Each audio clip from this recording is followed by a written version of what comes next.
నాకు ఎన్ఐటీ కావాలి, నేను ఐఐటీకి పోవాలి, నాకు ఎట్లైనా చేసి జేఈలో మంచి పర్సెంటైల్ కొట్టాలి, ఇవన్నీ ఎట్లా ప్రిపేర్ అవ్వాలన్నా, ఎట్లా మేనేజ్ చేయాలన్నా టైము. కానీ నేను ఫాలో అయిన మెథడ్, నేను ఫాలో అయిన టైం టేబుల్ అదంతా ఈ వీడియోలో నేను చూపిస్తాను. ఇట్లా ప్రిపేర్ అయితే ఈ 3 ఎగ్జామ్లు కుమ్మేయచ్చు. మళ్ళీ కొత్తగా సిలబస్ కంప్లీషన్లు, మళ్ళీ కొత్తగా స్టార్టింగ్ నుంచి ప్రిపరేషన్లు అవన్నీ ఏం అక్కర్లేదు. ఆ కాన్సెప్ట్ క్లారిటీ వస్తే మీరు చెయ్యాల్సిందల్లా ట్రస్ట్ మీ ఆటోమేటిక్గా ఈ 2 కూడా కవర్ అయిపోయినట్టే. అన్న ఎట్లన్నా మేనేజ్ చేసేది, జేఈ ఎగ్జామ్ అంటాడు, ఐపీ అంటాడు, ఎప్సెట్ అంటాడు, మధ్యలో ఈ బిట్సాట్, ఎస్ఆర్ఎం, విట్, ఇంకా వేరే మస్తు ఎగ్జామ్లు ఉన్నాయి. ఇవన్నీ ఎట్లా ప్రిపేర్ అవ్వాలన్నా, ఎట్లా మేనేజ్ చేయాలన్నా టైము. నెక్స్ట్ వచ్చే 6 మంత్స్లో ఇన్ని ఎగ్జామ్స్ ఉంటే ఎట్లా అవుతుందన్నా, ఎట్లా మంచిగా పర్ఫామ్ చేయాలన్నా, ఈ డౌట్స్ అంతా చాలామంది స్టూడెంట్స్కి ఉంటాయి అబ్బా. ఇన్ఫ్యాక్ట్ నేను కూడా ప్రిపేర్ అయ్యేటప్పుడు నాకు ఇలాంటి ప్రాబ్లమ్సే ఉండే, ఇలాంటి డౌట్సే ఉండే. కానీ నేను ఫాలో అయిన మెథడ్, నేను ఫాలో అయిన టైం టేబుల్ అదంతా ఈ వీడియోలో నేను చూపిస్తాను. నేను ప్రిపేర్ అయినప్పుడు ఇంటర్లో జేఈకి ప్రిపేర్ అయినా, ఎప్సెట్కి ప్రిపేర్ అయినా, ఐపీకి కూడా గట్టిగానే ప్రిపేర్ అయినా. జేఈ ఎన్ఐటీ సూరత్లో వచ్చింది, ఎప్సెట్లో బిలో 8000 ర్యాంక్ కొట్టిన, ఐపీలో నా స్కోర్ 976 అవుట్ ఆఫ్ 1000. మరి నా వల్ల ఎట్లా అయింది, నేను ఎట్లా చేసినానో అదంతా నా పర్సనల్ స్ట్రాటజీ జర్నీ అంతా మీకు చెప్తాను. దాంతోపాటు మీరేం చేయాలి, నెక్స్ట్ వచ్చే 6 మంత్స్ మీరు అటు జేడబ్ల్యూ, ఎప్సెట్, దాంతోపాటు ఐపీ ఈ 3 బ్యాలెన్స్ చేసుకుంటూ ఎట్లా ప్రిపేర్ అయితే మీకు ఈ 3లో మంచి స్కోర్, మంచి ర్యాంక్ వస్తుందో అవన్నీ మీకు ఒక క్లియర్ కట్ రోడ్ మ్యాప్, అలాగే టైం టేబుల్, అలాగే అసలు మీరు గుర్తుపెట్టుకోవాల్సిన చాలా చాలా ఇంపార్టెంట్ పాయింట్ అది కూడా వీడియోలో షేర్ చేస్తా. డెఫినెట్గా మీరు వీడియో ఎండ్ వరకు చూడండి, చాలా చాలా ఇంపార్టెంట్ వీడియో. అండ్ అట్లనే ఈ వీడియో ఇంటర్ సెకండ్ ఇయర్ స్టూడెంట్స్కి మీకు ఎవరికైతే తెలుసో మీ గ్రూపుల్లో షేర్ చేయండి అబ్బా. చాలామంది స్టూడెంట్స్కి ఇష్యూ ఉంటుంది. ఫస్ట్ అయితే అన్న అసలు నేను ఎట్లా ప్రిపేర్ అయినా, ఓకే, నేను ప్రిపేర్ అయినప్పుడు అప్పుడు నాకు మీలాగా లక్కీగా 2 అటెంప్ట్స్ లేకుండే, నాకు అప్పుడు ఒకటే అటెంప్ట్ ఉండే జేఈది, అది కూడా ఏప్రిల్లో ఉంటుండే. మరి నేను ఎట్లా ప్రిపేర్ అయినా అంటే ఫస్ట్ థింగ్, ఓకే, ఇక్కడ చూడొచ్చు మీరు, జనవరి వరకు ఓన్లీ జేడబ్ల్యూ అబ్బా. జనవరి వరకు నా ఫోకస్ అంతా ఓన్లీ జేఈ ప్రిపరేషన్ మీదనే ఉండే. అందులో కూడా నా ఫోకస్ అంతా ఏముండే అంటే సిలబస్ కంప్లీట్ చేయాలి, ప్రీవియస్ ఇయర్ క్వశ్చన్స్ చేయాలి. ఎందుకంటే నాకు అప్పుడు ఎగ్జామ్ ఏప్రిల్లో ఉండే కాబట్టి నాకు వెంటనే రివిజన్, మాక్ టెస్ట్ లా గోల లేకుండే.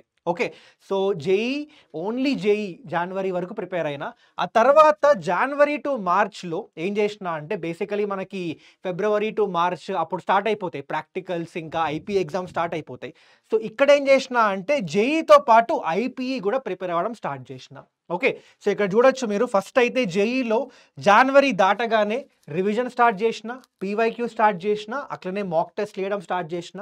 ఆ తర్వాత ఐపీఓలో ఏం చేసిన అంటే ఐపీఈ ప్రిపరేషన్ కోసం టెక్స్ట్ బుక్, దాంతోపాటు ప్రీవియస్ ఇయర్ పేపర్స్, దాంతోపాటు టెస్ట్లు, మనకి చాలా మోడల్ పేపర్స్ ఉంటాయి, అలాగే కొన్ని ప్రెడిక్టెడ్ పేపర్స్ ఉంటాయి, అలాగే మన కాలేజెస్లో కూడా టెస్ట్లు పెడుతూనే ఉంటారు. లాస్ట్ మూమెంట్లో, లాస్ట్ ఒక 30 డేస్లో చాలా టెస్ట్లు పెడతారు మనకి ఐపీకి సంబంధించి.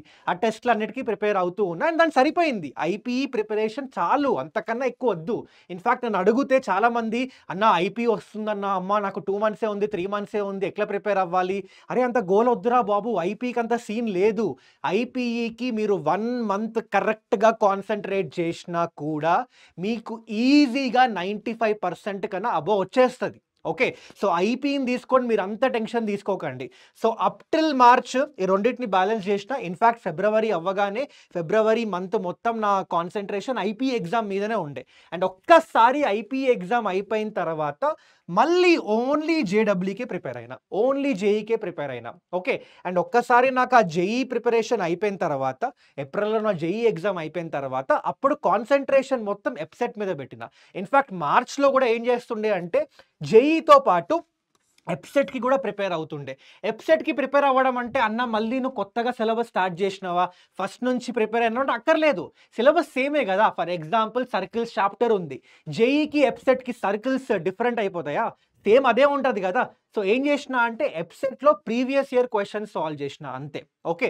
సో, ఆ తర్వాత ఒక్కసారి జేఈఈ ఎగ్జామ్ అయిపోయిన తర్వాత అప్పుడు ఓన్లీ ఎబ్సెట్ అది గూడా అక్కడ గూడా ఓన్లీ పీవైక్యూస్, మాక్ టెస్ట్‌ల మీదనే కాన్సంట్రేట్ జేషినా. ఇదైతే నేను జేషినా అబ్బా! ఇది లాస్ట్ మే వరకు జాన్వరి మనకి నవంబర్ నుంచి జాన్వరి వరకు మే వరకు ఇదైతే ఫాలో అయినా. అండ్ ఇది నాకు రిజల్ట్ ఇచ్చింది. మరన్న మేమేం జేయాలి? మేమెట్లా ఫాలో అవ్వాలి అంటే మీకు గూడా మే వరకు ఒక డీటెయిల్డ్ రోడ్ మ్యాప్ అయితే ఇచ్చినా అబ్బా! మీరు ఏ మంత్‌లో ఎట్లా ప్రిపేర్ అయితే ఈ 3 ఎగ్జామ్‌లు కుమ్మేయొచ్చు. ఓకే. సో, ఫస్ట్ అయితే ఇక్కడ చూడండి. ఫస్ట్ అయితే మీరు డిసెంబర్ వరకు ఇన్‌ఫాక్ట్ నన్నడిగితే జాన్వరి వరకు ఓన్లీ జేఈఈ మీద మాత్రమే ఫోకస్ చేయండి. లేదు నాకు ఎన్ఐటీ గావాలి, నేను ఐఐటీకి బోవాలి, నాకు ఎట్లైనా చేసి జేఈఈలో మంచి పర్సెంటైల్ కొట్టాలి, నాకు అదే గోల్ అనుకుంటే మీరు జాన్వరి మొత్తం జనవరి 20 వరకు ఓన్లీ జేఈఈ మీదే ఫోకస్ చేయండి అబ్బా! ఓకే. అందులో కూడా మీరేం చేస్తారు డిసెంబర్ మంత్ వరకు మీరు సిలబస్ కంప్లీషన్ 12థ్ దాంతో పాటు 11థ్ క్లాస్ అలాగే రివిజన్ కూడా స్టార్ట్ చేసేయండి. అలాగే మాక్ టెస్ట్‌లు కూడా రాయండి. అట్‌లీస్ట్ వీకెండ్ ఒక మాక్ టెస్ట్ రాస్తే మీకు తెలుస్తది. మీరు ఎక్కడున్నారు, ఎంత అర్థమైంది సబ్జెక్ట్ అని. ఆ తర్వాత వన్స్ మీరు జాన్వరిలోకి ఎంటర్ అయిపోగానే మీరేం చేయొచ్చు అక్కడ జేఈఈతో పాటు మీరు కావాలంటే నాకు కొంచెం ఐపీ అంటే భయమన్నా, నాకు కొంచెం ఐపీ కూడా ప్రిపేర్ అవ్వాలని ఉంది అని మీకుంటే అప్పుడు కావాలంటే కొంచెం ఐపీ కూడా ప్రిపేర్ అవ్వచ్చు. ఐపీలో ప్రీవియస్ ఇయర్ పేపర్స్ తీసుకొని కొంచెం సాల్వ్ చేయొచ్చు. ఓకే. బట్ చెప్తున్నా కదా ఎగ్జామ్ అయిపోయే వరకు జాన్వరి అటెంప్ట్ అయిపోయే వరకు జేఈఈ మీ ప్రయారిటీ అయితే మీరు జేఈఈ మీదనే ఫోకస్ చేయండి. కావాలంటే మీరు కొంచెం టైం రోజుకొక 1 అవర్స్ ఆర్ 2 అవర్స్ మీరు ఐపీ ప్రీవియస్ ఇయర్ పేపర్స్ చేసుకోవచ్చు. అండ్ ఆ తర్వాత ఒక్కసారి మీ మన జాన్వరి ఎగ్జామ్ అయిపోయిన తర్వాత ఫిబ్రవరి మంత్ స్టార్ట్ అవుతది కదా! అప్పుడు ఓన్లీ ఐపీ మీద మాత్రమే ఫోకస్ చేయండి. ఐపీ అయిపోయేంత వరకు ఓన్లీ ఐపీ మీద మాత్రమే ఫోకస్ చేయండి. అక్కడ కూడా మీరేం చేస్తారు ఇంపార్టెంట్ క్వెషన్స్, పీవైక్యూస్, టెస్ట్‌లు ఇవన్నీ చేయండి. మీకు ఓపిక ఉంటే టెక్స్ట్ బుక్ కూడా రెఫర్ చేయండి. ఎస్పెషల్లీ మ్యాథ్స్‌కైతే నేనైతే అదే చేసిన. 1A, 1B, 2A, 2B text book మొత్తం సాల్వ్ చేసిన. మీరు అనుకోవచ్చు టెక్స్ట్ బుక్ మొత్తం ఎట్లన్నా అంటే ఏముందిరా భయ్ సిలబస్ సేమే ఉంటది కదా! ఆల్రెడీ మనం జేఈఈకి గొడ్డు చాకరీ చేసి ఉంటాం. జేఈఈకి మంచిగా ఫుల్‌గా ప్రిపేర్ అయ్యి ఉంటాం. అలాంటప్పుడు ఈ ఐపీలో ఉండే టెక్స్ట్ బుక్‌లో ఉండే క్వెషన్స్ జూజుబీ మనకి. సో, మనం ప్రశాంతంగా అలా ఆడుకుంటూ, పాడుకుంటూ సాల్వ్ చేసేయొచ్చు. నేనదే చేసినా. లేదన్నా నాకు చాలా ఎక్కువ అది అనుకుంటే మీరు ఇంపార్టెంట్ క్వెషన్స్ చాలా క్వెషన్ బ్యాంక్స్ దొరుకుతాయి. బయట మీకు తెలుసు. ఓకే. కాలేజ్‌లో క్వెషన్ బ్యాంకులు ఇస్తారు. బయట కూడా మస్తు క్వెషన్ బ్యాంకులు దొరుకుతాయి. మేము కూడా ప్రొవైడ్ చేస్తాం ఈ టైంలో మీకు. ఆ క్వెషన్స్ చేసుకుంటే సరిపోతుంది మీకు. ఓకే. సో, అదేం చేస్తారు మీరు ఎగ్జామ్ అయిపోయేంత వరకు మార్చ్‌లో మీరైతే ఐపీ ఎగ్జామ్స్ ఉంటాయో అది అయిపోయేంత వరకు ఓన్లీ ఐపీ మీద మాత్రమే ఫోకస్ చేయండి. ఒక్కసారి ఐపీ అయిపోయిన తర్వాత మళ్ళీ బ్యాక్ టు రొటీన్. మీరేం చేస్తారు మళ్ళీ అప్పుడు జేఈఈ ప్రిపరేషన్ స్టార్ట్ చేయండి. దాంతో పాటు ఎబ్సెట్, పీవైక్యూస్ కూడా స్టార్ట్ చేయండి. జేఈఈలో ఏం చేస్తారు సెకండ్ అటెంప్ట్‌కి ఏప్రిల్‌లో సెకండ్ అటెంప్ట్ ఉంటది మనకి. సో, అప్పుడు ఏం చేస్తారంటే ఏదైతే వీక్ ఏరియాస్ ఉన్నాయో ఆ వీక్ ఏరియాస్ మీద వర్క్ చేయండి. మాక్స్ రాయండి, రివిజన్ చేయండి. ఓకే. ఇక్కడ మళ్ళీ కొత్తగా ఒక చాప్టర్ చదువుతా అదంతా వద్దు మనకి. మీరు ఓన్లీ ఈ 3 ఏరియాస్ మీద ఫోకస్ చేయండి. అలాగే ఎబ్సెట్ ప్రీవియస్ ఇయర్ క్వెషన్ స్టార్ట్ చేయండి. దానివల్ల ఎలాంటి నష్టం ఉండదు. మీరేమనుకోవచ్చు అంటే అరే ఎబ్సెట్ స్టార్ట్ చేసేస్తే జేఈఈ మీద ఫోకస్ తగ్గుతదా అంటే ఏముండదు. ఎందుకంటే మీరు అక్కడ కూడా క్వెషన్ సాల్వ్ చేస్తున్నారు కాబట్టి at the end of the day me speed, me accuracy improve అవుతది ఖచ్చితంగా. అలాగా ఏప్రిల్ 10థ్ లోపల ఓకే మన జేఈఈ ఎగ్జామ్స్ అన్నీ కంప్లీట్ అయిన తర్వాత ఏప్రిల్ నుంచి మే వరకు మీ కాన్సంట్రేషన్ మొత్తం ఎబ్సెట్ మీద మాత్రమే ఉంటదప్పుడు. అక్కడ కూడా పీవైక్యూస్ చేయండి, మాక్ టెస్ట్‌లు రాయండి సరిపోతది. మళ్ళీ కొత్తగా సిలబస్ కంప్లీషన్‌లు, మళ్ళీ కొత్తగా స్టార్టింగ్ నుంచి ప్రిపరేషన్‌లు అవన్నీ ఏం అక్కర్లేదు. సో, ఇదైతే ఒక డీటెయిల్డ్ రోడ్ మ్యాప్ ఇచ్చిన మీకు మే వరకు. ఇది ఫాలో అవ్వండి కరెక్ట్‌గా. ట్రస్ట్ మీ మీరే చెప్తారు. అన్నా నేను కుమ్మేసిన, జేఈఈ కుమ్మేసిన, ఐపీ కుమ్మేసిన, ఎబ్సెట్ కూడా కుమ్మేసిన అని. అలాగే మీకు ఏం చేసినా అంటే ఒక టైమ్ టేబుల్ కూడా ఇచ్చేసిన అబ్బా! మీరు ఎట్లా టైమ్ టేబుల్ ఫాలో అవ్వాలి, ఏ మంత్‌లో టైమ్ టేబుల్ పొద్దున ఏం చేయాలి, నైట్ ఏం చేయాలి అవన్నీ క్లియర్‌గా మెన్షన్ చేసిన. ఫస్ట్ ఏంటంటే డిసెంబర్ వరకు 5 AM టు 6 PM వరకు సిలబస్ కంప్లీషన్ మీద మీ ఫోకస్ పెట్టండి. ఎంత సిలబస్ కంప్లీట్ చేయాలి అనుకుంటే అంత సిలబస్ కంప్లీట్ చేయండి. Class 11th inter first year, inter second ఇయర్‌లో. ఆ 6 PM అయిపోయిన తర్వాత 1 అవర్ బ్రేక్ తీసేసుకోండి. ఆ తర్వాత 7 టు 10 PM రివిజన్ మీద కూర్చోండి. వెన్ ఐ సే రివిజన్ అంటే ఏదో బుక్కులు పట్టుకొని ఆ ఫార్ములాలు రివైజ్ చేసుకోవడం, ఈ నోట్స్ రివైజ్ చేసుకోవడం అది కాదు. రివిజన్‌లో మీరు పీవైక్యూస్ సాల్వ్ చేయండి. స్టార్ట్ ఫ్రమ్ మళ్ళీ ఇప్పుడు లెట్స్ సే మీరు 11th క్లాస్ సిలబస్ అంతా కంప్లీట్ చేస్తే మీరు ఫస్ట్ చాప్టర్ నుంచి పీవైక్యూస్ చేసుకుంటూ రండి. ఈ చాప్టర్‌లో అట్లీస్ట్ ఒక 20-30 పీవైక్యూస్ టార్గెట్ పెట్టుకొని ఎన్ని అయితే అన్ని ఈ 3 గంటల్లో మీరు ఒక టార్గెట్ పెట్టుకొని సాల్వ్ చేయండి. అలా మీరు డిసెంబర్ వరకు అయితే దీని మీద మాత్రమే ఫోకస్ చేయండి అబ్బా. అండ్ వీకెండ్స్‌లో మాక్ టెస్ట్ రాయండి. మీ సిలబస్ కంప్లీట్ అయినా అవ్వకపోయినా ఖచ్చితంగా మాక్ టెస్ట్‌లు రాయండి. ఎందుకంటే మీకు క్లియర్‌గా తెలుస్తది. మీరు ఇప్పటివరకు ప్రిపేర్ అయిన దానిలో మీరు ఎన్ని సాల్వ్ చేయగలుగుతున్నారు, ఎక్కడ మీకు మిస్టేక్ జరుగుతుంది, అవన్నీ మీకు క్లియర్‌గా తెలుస్తది. ఆ తర్వాత జాన్వరిలో ఏం చేయాలి అన్నా అంటే జాన్వరిలో 5 AM to 6 PM only revision మీద మాత్రమే ఫోకస్. ఇంక అయిపోయింది. సిలబస్ కంప్లీట్ చేయాలి, ఆ చాప్టర్ చదవాలి, ఈ కొత్త టాపిక్ కంప్లీట్ చేయాలి అంతా గోలొద్దు. ఓన్లీ రివిజన్ మీద మాత్రమే ఫోకస్ చేయండి. అక్కడ రివిజన్‌లో కూడా పీవైక్యూస్ మీద ఎక్కువ ఫోకస్ చేయండి. ఆ తర్వాత 7 PM టు 10 PM ఏదైతే 3 అవర్స్ నైట్‌లో మీరేం చేస్తారు అంటే ఐపీఈ, ఒకవేళ మీకు ఐపీఈ మీద కొంచెం భయంగా ఉంది అంటే ఐపీఈ ఈ 3 అవర్స్ ఐపీఈ అది కూడా ప్రీవియస్ ఇయర్ పేపర్స్ మీరు సాల్వ్ చేస్తూ కూర్చోండి. లేదన్నా నాకు ఐపీఈ పర్లేదు, నాకేం టెన్షన్ లేదు అంటే ఈ టైం కూడా మీరు రివిజన్‌కి మాత్రమే ఇయ్యండి.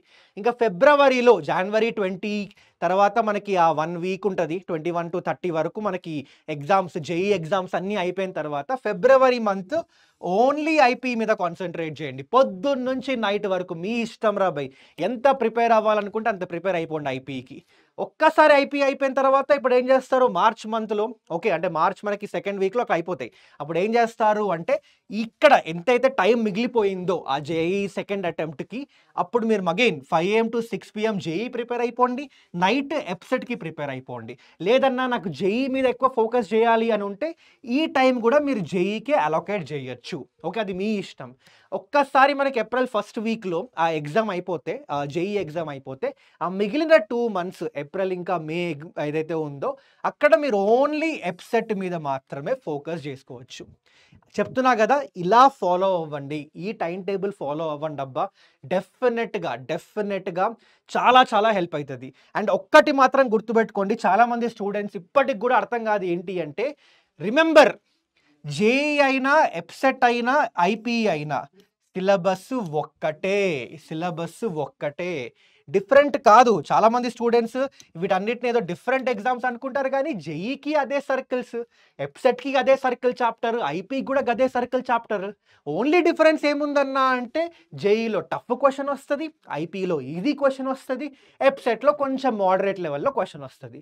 సో దానికి నువ్వు అడ్జస్ట్ అవ్వాలి, దానికి నువ్వు ప్రాక్టీస్ చేయాలి అంటే ఏం చేయాలి? ప్రీవియస్ ఇయర్ క్వెషన్స్ చేయాలి. ఒక్కసారి నీకు ఆ చాప్టర్‌కి సంబంధించిన సిలబస్ ఏదైతే ఉందో, ఆ చాప్టర్‌లో ఏదైతే కాన్సెప్ట్స్ ఉన్నాయో, ఆ కాన్సెప్ట్ క్లారిటీ వస్తే మీరు చేయాల్సిందల్లా ఆ ఎగ్జామ్ ఏదైతే లెవెల్‌లో ఉందో ఆ లెవెల్ ఆఫ్ క్వెషన్స్ సాల్వ్ చేయాలి అంతే. అదే ట్రిక్. మీరు ఈ 3 ఎగ్జామ్‌లే కాదు, బిట్సాట్ తీసుకోండి, విట్, ఎస్ఆర్ఎం, అమృత లేదా వేరే ఏ ఎగ్జామ్ అయినా తీసుకోండి, అన్నిట్లో సిలబస్ ఒకటే.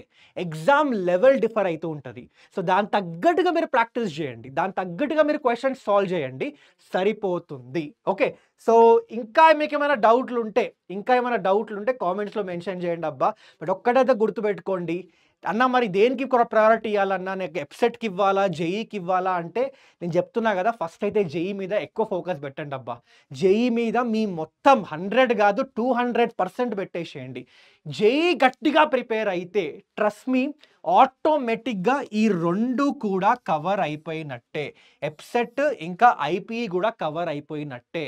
ఎందుకంటే జేఈఈ లెవెల్ క్వెషన్స్ మనం చేయగలిగితే భయ్యా ఇంత ఈ లెవెల్ క్వెషన్ చేసినప్పుడు ఈ లెవెల్ క్వెషన్ చేయలేవా? ఇంకా ఈ లెవెల్ క్వెషన్ చేయలేవా? ఈజీగా చేసేస్తావు. అంతే సింపుల్. అందుకే అంటున్నా జేఈఈకి ప్రయారిటీ ఇవ్వండి. ఆటోమేటిక్‌గా ఎప్సెట్, ఐపీఈ ఆ 2 కూడా కొమ్మేస్తారు. ఓకే. సో వేరేమైనా డౌట్స్ ఉంటే కామెంట్స్‌లో మెన్షన్ చేయండి. సో ఇట్లయితే మీరు ఫాలో అవ్వండబ్బా. వేరేమన్నా ఎక్కువ వేరే థాట్స్ పెట్టుకోకండి. ఖచ్చితంగా వర్కౌట్ అవుతుంది. So thoughts it from today's video. వేరే ఇంకో వీడియోలో కలుద్దాం. మీకు వేరేమైనా డౌట్స్ ఉన్నా, వేరేమన్నా ఇష్యూస్ ఉన్నా కామెంట్స్‌లో మెన్షన్ చేయండి. డెఫినెట్‌గా దాని మీద వీడియో చేయడానికి ట్రై చేస్తాం. లేదా అట్‌లీస్ట్ హెల్ప్ చేయడానికి ట్రై చేస్తాం. అలాగే మన వాట్సాప్ ఛానెల్‌లో రిసోర్సెస్ షేర్ చేస్తూనే ఉన్నాం. అక్కడ మీకు కావాల్సిన జేఈకి సంబంధించి previous year questions, topic wise, chapter wise, mind maps revision కోసం, అలాగే వన్ షాట్ వీడియోస్, అలాగే వేరే జేఈ కోసం ఏం కావాలైనా అవన్నీ ప్రొవైడ్ చేస్తూనే ఉన్నాం మన ఛానెల్‌లో, వాట్సాప్‌లో కూడా. సో డిస్క్రిప్షన్‌లో అయితే లింక్ ఉంది, జాయిన్ అయిపోండి. That's it from today's video. కలుద్దాం ఇంకో వీడియోలో. Till then take care guys. Bye.